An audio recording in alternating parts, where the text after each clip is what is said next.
জয় ঠাকুর। শ্রী শ্রী রামকৃষ্ণ পুঁথি দ্বিতীয় খণ্ডের অন্তর্গত স্বদেশ যাত্রা এই অধ্যায় থেকে আমাদের পাঠ চলছিল। আজ আমরা পাঠ করব এই অধ্যায়ের ষষ্ঠ দিন, পৃষ্ঠা সংখ্যা 132। আজ পাঠ করব পর্ব সংখ্যা 215। এর আগের পাঠে আমরা দেখেছি ঠাকুর কামারপুকুর থেকে দীর্ঘ 8 বছর হয়েছে এসেছেন। তারপর তিনি আর সেখানে যাননি। এই দীর্ঘ 8 বছর সাধনা করতে গিয়ে তার শরীরের ওপর দিয়ে যথেষ্ট অত্যাচার গেছে এবং এই দীর্ঘ 8 বছরের বিভিন্ন সময়ে বিভিন্ন রকম খবর গেছে তার দেশের বাড়িতে। তার দেশের বাড়ির মানুষেরা যারা তাকে খুব স্নেহ করতেন, ভালোবাসতেন, যাদেরকে ঠাকুর কৃপা করেছিলেন, যারা ঠাকুরের জন্য খুব অধীর আগ্রহে অপেক্ষা করে থাকতেন তার খবর শোনার জন্য, তাদের কাছে খবর গেছে যে ঠাকুরের মাথা খারাপ হয়ে গেছে, পাগলের মতো হয়ে গেছেন।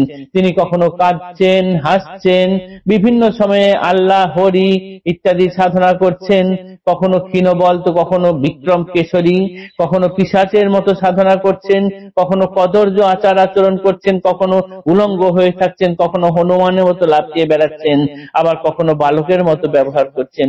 এই সব খবর তাদেরকে, তার অর্থাৎ সেই গ্রামবাসীদেরকে ভীষণ মনে পীড়া দিত। তাই এবার ঠাকুর দেশে ফিরছেন এতদিন বাদে শুনে তারা অধীর আগ্রহে অপেক্ষা করছেন। তাদের আর তর্স হয়েছে না কখন ঠাকুর আসবেন। বিশেষ করে ঠাকুর যাদের কৃপা করেছিলেন সেই সকল মহিলারা বাড়ির মানুষকে এড়িয়ে তারা আড়ালে করে ফুল মিষ্টি নিয়ে রাস্তার ধারে এসে লাইন দিয়ে আছেন, কখন ঠাকুর আসেন তাকে একটু দেখবেন। এতটুকু আমরা আগের দিন পাঠ করেছিলাম। তারপর থেকে আজকে আমরা পাঠ করছি। আনন্দপুর নিতান্তরে করে নিরীক্ষণ, পূর্বের গদাই যেন এখনো তেমন।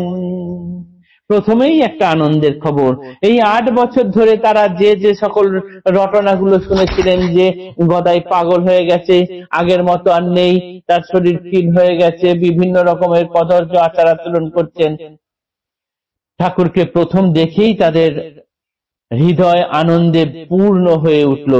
তারা দেখলেন পূর্বের গদাই যেন এখনো তেমনই আছেন।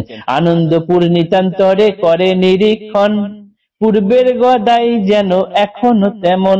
সেই সে মোহন মূর্তি, সেই সরলতা, সেই মিষ্ট সম্ভাষণ, নাসে হৃদি ব্যথা, সেই হাসি, সেই খুশি চন্দ্রিম বদন, সেই সে সুমিষ্ট দৃষ্টি মোহে যায় মন, সেই রঙ্গ পরিহাস, সেই সে উদ্দাম, সেই ভক্তি ভাবোচ্ছ্বাসে ঈশ্বরের নাম। ছোট বড় নির্বিশেষে মধুর সম্ভাস, কে কোথায় কে কেমন কুশল তল্লাস, দুঃখে সুখে পূর্ববৎ সহ অনুভূতি, পুরাণের মতো কথা পুরানো ভারতী, উভয় পক্ষের স্মৃতি দেয় যোগাইয়ে, আনন্দের নাহি ওর বলিয়ে শুনিয়ে। অতীত কালের যত কাহিনী লহর, অধিক করিল ঘন প্রেম পরস্পর, মধুর সম্বন্ধ কিবা প্রভুর এখানে, সমাকৃষ্ট পরস্পর মধুর বন্ধনে। সাংসারিক প্রসঙ্গেও নানা উপদেশ, যাহাতে তাহাদের হয় মঙ্গল অশেষ। ভক্তিমতীদের মধ্যে অনেক উন্নতা, বুঝিতে সক্ষম আধ্যাত্মিক তত্ত্ব কথা। অবসর মতো আসে কুলবতী গণে, সঙ্গে কিছু ভোজ্যদ্রব্য গোপন বসনে। প্রভু দর্শনে সাধে এত বলবতী, দুবেলা দর্শন তাহে হোক যত ক্ষতি। কিবা মোহনিয়া প্রভু মোহের পাথার, বারেক দেখিলে পরে রক্ষা নাহি আর। নানা ছাঁদে নানা ভাবে করে কত রঙ্গ, রূপ গুণ বাক্যাদির মোহন তরঙ্গ। কাহার নিস্তার নাই পড়িলে তাহায়, মহিয়া টানিয়া লয়ে পাথারে ডুবায়।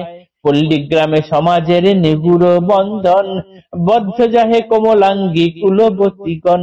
তৃণের মতন তাহে ছেদিয়ে ছিড়িয়ে, প্রভু দর্শনে আসে সংসার ফেলিয়ে। প্রভু দর্শনে একই দেখি পরমাদ, যত দেখে তত বারে দেখিবারে সাধ। এ সাধের অবসাদ নহে কোনো কালে, দর্শন ফল হয় দর্শন ফলে। দিনে রেতে অবিরত দ্বার থাকে খোলা, দরিদ্র ব্রাহ্মণ আবাসে সদানন্দ মেলা। আনন্দের উপরে আনন্দ বাড়াবাড়ি, যেইখানে শ্রীপ্রভুর শ্বশুরের বাড়ি। ইতিপূর্বে হয়েছিল সংবাদ প্রেরণ, স্বদেশেতে শ্রীপ্রভুর শুভ আগমন। শুভ দিন নির্ধারিয়ার আত্মীয়রা পরে শ্রী শ্রীমাকে আনাইলা কামার পুকুরে। গ্রামবাসীগণ সকলেই অধীর আগ্রহে অপেক্ষা করেছিলেন ঠাকুর কেমন আছে সেটা দেখার জন্য। ঠাকুরকে প্রথম দৃষ্টি দেখেই তাদের সেই মোহভঙ্গ, সেই দুঃখ মোচন হয়েছে। তারা যত খারাপ কিছু শুনেছিলেন, ঠাকুরকে প্রথম দেখেই বুঝলেন না সেই সমস্ত কথাই মিথ্যে। পূর্বের গদাই যেমন ছিলেন এখনো তিনি তেমনই আছেন। সেই একই মূর্তি, একই সরলতা, একই মিষ্টি কথা, তার একই রকম ছবি যা দেখলে মনের সরলতা বেড়ে যায়, সেই একই মিষ্টি সম্ভাষণ যা শুনলে পরে হৃদয়ের ব্যথা কমে যায়, সেই একই হাসি খুশি চন্দ্রিম বদন, সেই একই সুন্দর দৃষ্টি, যে একই রঙ্গ পরিহাস উদ্দাম ভাব ভক্তি ভাবোচ্ছ্বাস, একই রকম ভাবে ঈশ্বরের নাম ছোট বড় সকলকে দেখেই মধুর সম্ভাষণে কথা বলা, পুরাণের গল্প করা, আগেকার দিনে যা যা হয়েছিল, উভয় পক্ষে যা যা মনে আসছিল সেই সমস্ত কথা সে আগেকার মতোই ব্যবহার। এবং গ্রাম্য মহিলারা আগের থেকে অনেক বোঝার ক্ষমতা হয়েছে। সারা ঠাকুরের সঙ্গে কথা বলে নানান আধ্যাত্মিক তত্ত্ব কথা বুঝতে পারছেন। দিন রাত ঠাকুরের ঘরের দরজা খোলা থাকছে, দিন রাত দর্শন করতে বিভিন্ন মানুষ আসছেন তার সাথে। এবং কি পুরুষ কি নারী, কি ছোট কি বড়, যেই ঠাকুরের সাক্ষাতে আসেন, একবার সাক্ষাৎ হলেই, তার সঙ্গে দেখা হলেই যেন মনে হচ্ছে আরো দেখা করি, আরো থাকি, দিনের মধ্যে দুবার করে আসি। যতই ঠাকুরের সঙ্গে দেখা হোক না কেন তাদের মনের সাদার পূরণ হচ্ছে না। বাড়ি যেন আনন্দের মেলা হয়ে উঠেছে। এই খবর আগেই পাঠানো হয়েছিল জয়রামবাটিতে, যেখানে মা থাকেন, অর্থাৎ ঠাকুরের শ্বশুর বাড়িতে। একটা শুভ দিন দেখে আত্মীয়রা এরপরে শ্রী শ্রী মাকে কামার পুকুরে আনালেন। আগামীকাল ঠাকুরের সঙ্গে মায়ের কামার পুকুরে সাক্ষাৎকার, এই অংশটি পাঠ করব।